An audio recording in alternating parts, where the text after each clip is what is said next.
Hello, good morning everyone. कैसे हैं आप सब दोस्तों।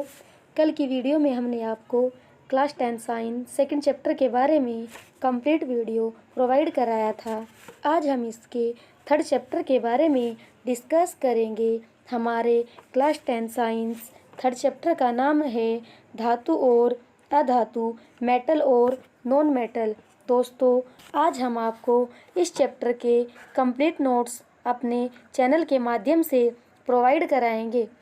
हमारा पहला टॉपिक है धातु या फिर मेटल। धातु किसे कहते हैं? वे तत्व जो इलेक्ट्रॉन त्याग कर धन आयन देते हैं धातु कहलाते हैं। एग्जाम्पल के लिए सोडियम। दोस्तों, मेटल और नॉन मेटल चैप्टर पढ़ने से पहले हमें पीरियोडिक टेबल के बारे में ज्ञान होना चाहिए। पीरियोडिक टेबल में किसी तत्व के 2 नंबर होते हैं, जो कि जैसे सोडियम के हमने 2 नंबर लिखे हैं। ये वाले नंबर परमाणु क्रमांक कहलाते हैं और ये वाले नंबर परमाणु द्रव्यमान कहलाते हैं। जब हमें किसी तत्व का इलेक्ट्रॉनिक विन्यास निकालना होता है या उसके इलेक्ट्रॉन निकालने होते हैं तो हम उसके परमाणु क्रमांक से उसके इलेक्ट्रॉन ज्ञात करते हैं। जैसे एग्जाम्पल में हमने सोडियम धातु को लिया है। सोडियम का परमाणु क्रमांक 11 होता है, जिससे कि पहले कोष में 2 इलेक्ट्रॉन, सेकंड कोष में 8 इलेक्ट्रॉन और लास्ट कोष में 1 इलेक्ट्रॉन होता है। अष्टक नियम के अनुसार वह तत्व स्थायी होता है जिसके बाह्य कोष में 8 इलेक्ट्रॉन होते हैं, लेकिन सोडियम के बाह्य कोष में 1 इलेक्ट्रॉन है, तो इसे स्थायी होने के लिए अपना बाह्य कोष पूर्ण करना होगा। बाह्य कोष में 8 इलेक्ट्रॉन पूरे करने के लिए या तो सोडियम को 7 इलेक्ट्रॉन किसी अन्य तत्व से लेने होंगे या फिर अपना 1 इलेक्ट्रॉन किसी अन्य तत्व को देकर अष्टक नियम का पालन करना होगा। सोडियम अपने बाह्य कोष का 1 इलेक्ट्रॉन डोनेट कर Na पॉजिटिव शो करता है। सोडियम के बाह्य कोष से 1 इलेक्ट्रॉन निकल जाने पर वह धनायन देता है, इसलिए वह धातु कहलाता है। सेकंड एग्जाम्पल, मैग्नीशियम का परमाणु क्रमांक 12 होता है, जिसे 2, 8 और 2 के क्रम में फिल करते हैं। मैग्नीशियम अपने बाह्य कोष से 2 इलेक्ट्रॉन डोनेट करके 2 पॉजिटिव शो करता है, इसलिए यह भी धातु कहलाती है। डेफिनेशन के अकॉर्डिंग वे तत्व जो अपने बाह्य कोष से इलेक्ट्रॉन त्याग कर धन आयन देते हैं धातु कहलाते हैं। दूसरे शब्दों में कहे तो वे पदार्थ जो कठोर होते हैं, चमकीले होते हैं, आघातवर्धीय, तन्य, ध्वनिक और ऊष्मा और विद्युत के सुचालक होते हैं धातु कहलाते हैं। एग्जाम्पल के लिए आयरन, कॉपर, एल्यूमिनियम आदि। एल्यूमिनियम का एग्जाम्पल, एल्यूमिनियम का परमाणु क्रमांक 13 होता है। पहले कोष में 2 इलेक्ट्रॉन, दूसरे कोष में 8 इलेक्ट्रॉन और अंतिम कोष में 3 इलेक्ट्रॉन होते हैं। एल्यूमिनियम अपना ऑक्टेट पूरा करने के लिए 3 इलेक्ट्रॉन किसी अन्य तत्व को डोनेट करके 3 पॉजिटिव शो करता है, इसलिए यह भी धातु होती है। दोस्तों, आवर्त सारणी के अनुसार मैक्सिमम 3 इलेक्ट्रॉन का साझा कर सकते हैं, क्योंकि हमारे पास 3 बॉन्ड होते हैं, सिंगल, डबल और ट्रिपल। नेक्स्ट टॉपिक, धातु के गुण, प्रॉपर्टीज ऑफ मेटल। धातु के कुछ मुख्य गुण निम्नलिखित है। नंबर फर्स्ट, चालकता या कंडक्टिविटी। धातु में विद्युत धारा प्रवाहित होती है, इसलिए धातु विद्युत की सुचालक होती है। धातु विद्युत और ऊष्मा की सुचालक होती है। सबसे अधिक चालकता चांदी तथा कॉपर में पाई जाती है। चांदी में सर्वाधिक चालकता पाई जाती है, परंतु चांदी के तार का प्रयोग नहीं कर सकते, क्योंकि चांदी अत्यधिक कॉस्टली धातु होती है, इसलिए हम इसका प्रयोग तार बनाने में नहीं कर सकते। पारा और सीसा विद्युत के कुचालक होते हैं। पारा और सीसा धातु होते हैं, परंतु धातु होने के बाद भी वह विद्युत के सुचालक ना होकर विद्युत के कुचालक होते हैं। नंबर 2, आघातवर्ध्यता। आघातवर्ध्यता, हम किसी भी धातु को पीटकर पतली चादर बना सकते हैं। धातु के पतली चादर बनने के गुण को ही आघातवर्ध्यता कहते हैं। सर्वाधिक आघातवर्ध्यता सोने व चांदी में होती है।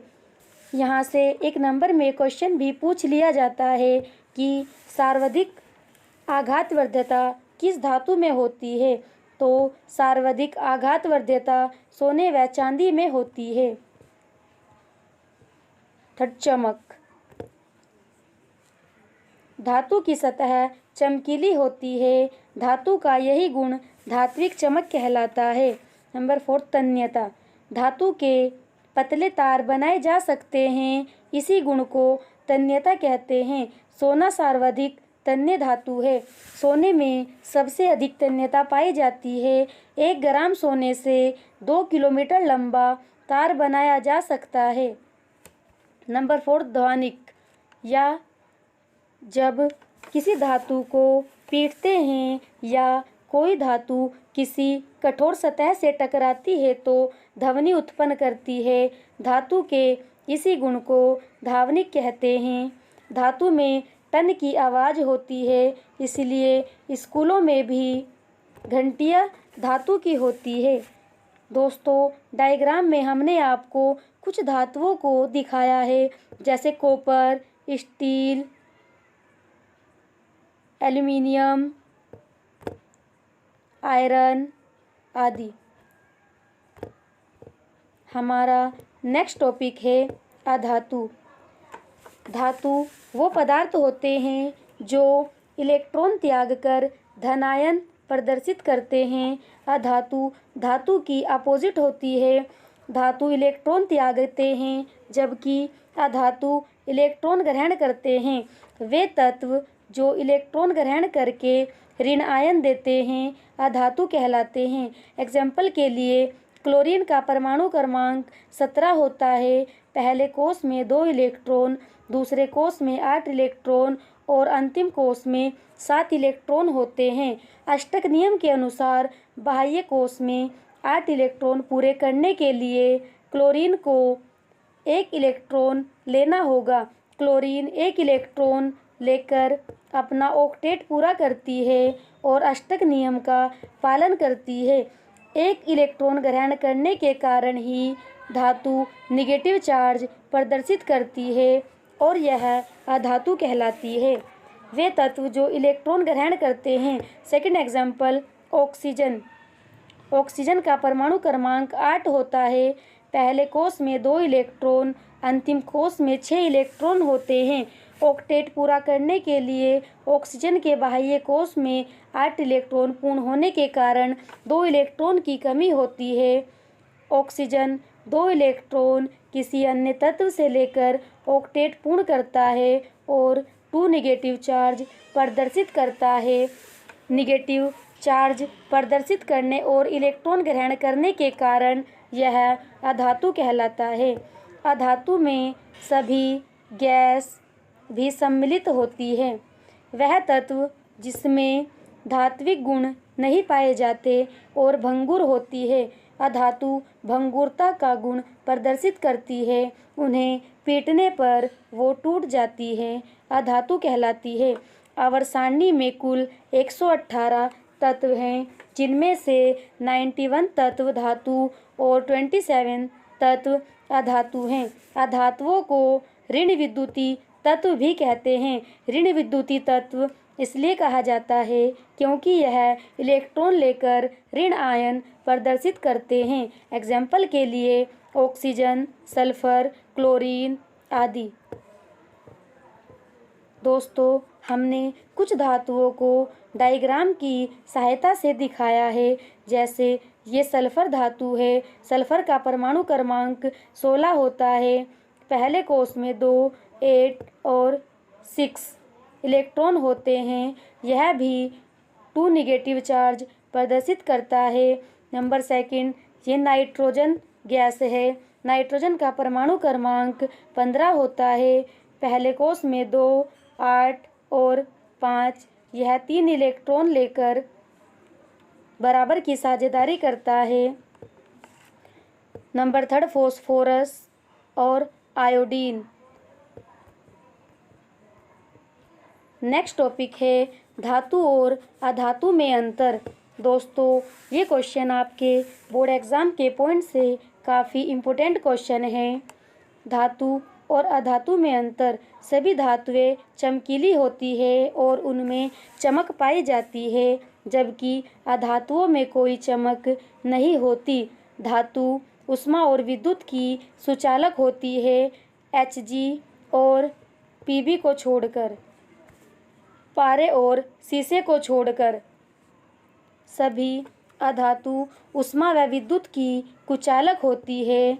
सिर्फ ग्रेफाइटा को छोड़कर। ग्रेफाइटा अधातु होने के बाद भी विद्युत का सुचालक होता है।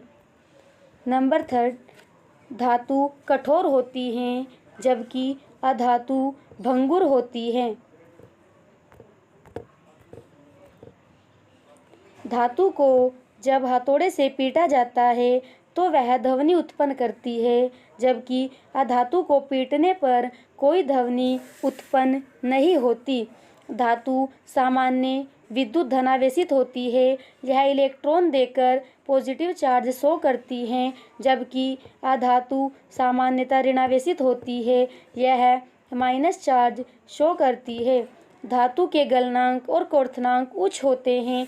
धातु को गर्म करने और मेल्ट करने में हाई टेम्परेचर की आवश्यकता होती है, जबकि अधातु का गलनांक और क्वथनांक निम्न होता है। दोस्तों, हमने आपको इस डायग्राम में कुछ धातु और कुछ अधातुओं को दर्शाया है, जैसे सोना, निकिल, चांदी और तांबा। ये आपकी धातुएं होती हैं, जैसे डायमंड, कार्बन, गंधक और फॉस्फोरस। ये आपकी अधातुएं होती हैं। दोस्तों, हम क्लास 10 साइंस 3rd चैप्टर का सेकंड पार्ट नेक्स्ट वीडियो में लेकर आएंगे। तब तक के लिए धन्यवाद। Thanks for watching. Please like and subscribe my channel. Bye bye everyone.